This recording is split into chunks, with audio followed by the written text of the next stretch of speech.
চলো আজকে একটা খুব ইজি আর খুব একটা হেলদি তোমাদের একটা ব্রেকফাস্ট শেয়ার করি।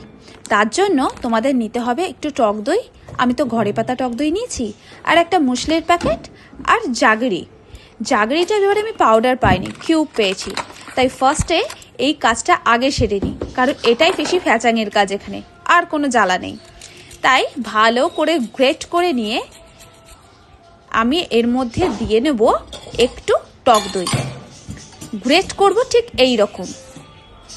আর টক দইটা আমি বললাম ঘরে পাতা, সেই কারণে এটা একটু বেশি হেলদি।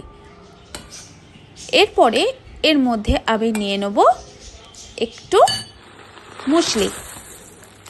আমি এটা স্পেন্সার থেকে কিনেছিলাম। কেলগসের মুসলিটা সাধারণত খুব ভালো হয়। এই মুসলিটা স্পেন্সার স্পেশাল, তবে এটাও খারাপ না। এটার মধ্যেও ওটস আর কেলগসের দানাটা একটু বেশিই ছিল, কিন্তু খেতে কিন্তু খুব ভালো। আর বেশ ড্রাই ফ্রুটস মেশানো ছিল, যেগুলো কেলগসের মধ্যে থাকে। আমি ড্রাই ফ্রুটসটাই বেশি ইউজ করি। আর নিয়ে নিয়েছিলাম অ্যাপেল, হাফ অ্যাপেল আমি মেয়ের জন্য রেখেছি, হাফ আমি এখানে নিয়েছি। আর এর থেকে খানিকটা আমি আমার মেয়েকেও খাইয়েছি। কোন মেয়েকে দেখবে চলো।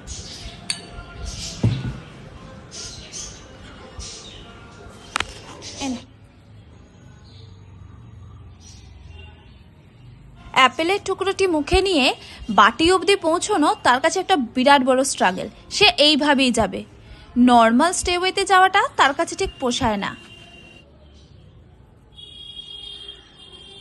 মিষ্টি, খুব কি মিষ্টি, এটা খুব মিষ্টি না?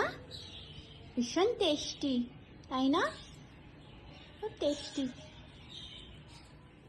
ব্যাস, এর মধ্যে নিয়ে নেবো আর একটু চিয়া সিডটা দিয়ে নিয়ে এটা একটু খানিকক্ষণ রেস্টে রাখতে হবে, তাহলে এইটা একটু নরম হবে এবং বেশ ফুলে উঠবে, খেতেও খুব ভালো লাগবে। নিয়ে নিলাম একটু কিশমিশ আর একটু আমন্ড। কাজুটা আমি আজকে আর নিইনি। এবার একটু ভালো করে মিশিয়ে নেব, যত ভালো করে মিশবে তত ভালো হবে। তবে আমি নিয়েছিলাম দুখানা কলা, এটা কিন্তু সিঙ্গাপুরি কলা আর গাছের কলা, আমাদের বাড়ির গাছের কলা। কেউ কিন্তু ভাববে না এটা পচা কলা, একদমই নয়। এইটার ওপরটা কালো হয়ে গেছে ঠিকই, আর এটা কোনো কার্বাইটে পাকানো কলা নয়, নর্মাল ওয়েতে পেকেছে। আর দেখেও বুঝতে পারবে যে খোসাটা কিন্তু একটু শক্ত আছে, ভেতরটা কিন্তু বেশ নরম।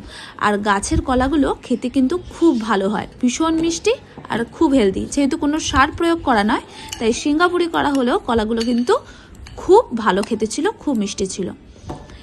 এরপরে এটাকে আমি আধা ঘন্টা মতো রেস্টে রেখে দেবো। যারা অফিস করে বা স্কুলে যায়, অনেকক্ষণ সময় লাগে, তাদের কিন্তু এই টিফিনটা দিয়ে দিলে মোটামুটি অনেকক্ষণই এটা থাকে, আর খেতেও কিন্তু খুব ভালো লাগে। এই গরমে খাবার জন্য তো ভীষণ উপকারী। আমিও মাঝে মধ্যে মেয়েকে এইভাবেই স্কুলে টিফিন দিই, ও কিন্তু খেতে খুব ভালোবাসে।